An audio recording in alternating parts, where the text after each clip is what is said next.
ஆரணி நாடாளுமன்ற தொகுதியில் போட்டியிடும் சுயேட்சை வேட்பாளரான ஜெய்சங்கர் மணியன் கழுத்தில் ஸ்பேனர்களை மாலையாக அணிந்தபடி சிங்கிளாக இருசக்கர வாகனத்தில் சென்று கிராமங்களில் வாக்கு சேகரித்தார்.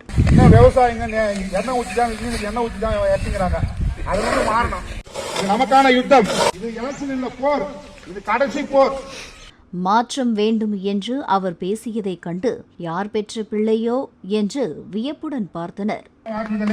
சுயேட்சை வேட்பாளர் எம் ஜெய்சங்கர் மணியன் அவர்களுக்கு பேனர் சின்னத்தில் முத்திரையிட்டு ஒரு புரட்சியை உருவாக்குங்கள், ஒரு மாற்றத்தை உருவாக்குங்கள். இது நமக்கான யுத்தம், இது தேர்தல் களம் அல்ல, இது போர், மக்களுக்கான போர், இது மக்களுக்கான போர்.